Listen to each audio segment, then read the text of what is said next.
Hello, I'm Urvashi. I'm a clinical and a child psychologist registered with the Rehabilitation Council of India, that is the regulating body for mental health professionals in India. I'm also the founder of Varta Psychological Center, which is an online platform to provide assistance to those who are suffering from psychological health issues. Psychological health issues are stigmatized a lot in many parts of the world even today. And the main reason behind this is that people are usually misinformed about them.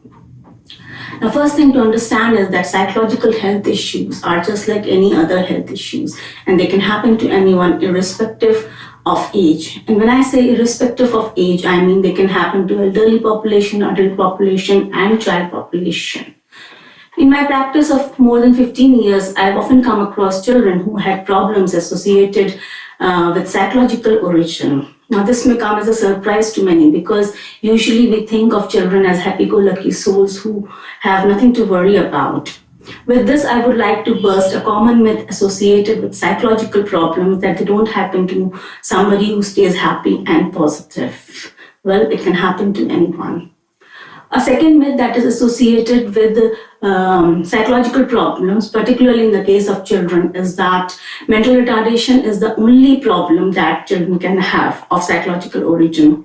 Well, that's not true. These problems may manifest themselves in various forms like poor academic performance, emotional problems, intellectual disabilities, or behavioral problems.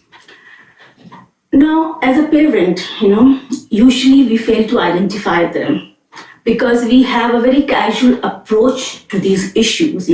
Our statements like, why are you crying so much? Why are you so anxious? Why can't you study well? These all statements reflect our casual attitude towards these problems. These problems actually may have more deeper psychological origin. Now, I'm not telling you to get concerned about every single deviant behavior that you observe in your child. But at the same time, be alert towards a deviance that is significant, that has been there for long, that is interfering with your child's daily functioning, and that is not allowing your child to reach his or her potential. If you feel that these points are relevant for that behavior, do seek a consultation. Now, the second question that usually comes to mind is to whom to consult. In case of children, a pediatrician or general physician is the first choice.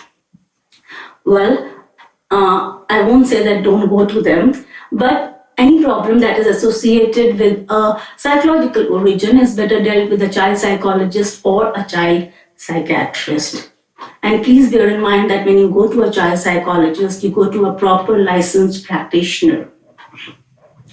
You have to understand that a psychological treatment is not just a casual conversation between two people. It is a proper treatment through psychological means given to the person who is in distress to alleviate his distress and to promote self-growth in that person.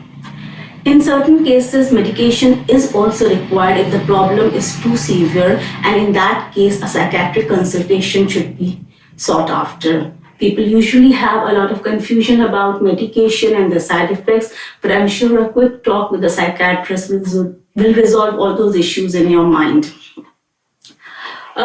Just stay alert and observe all the behaviors and the growth of your child. And if you find something that is disturbing you or something that is noticeable, a consultation with a psychologist will definitely help and make the journey easier for you and your kid.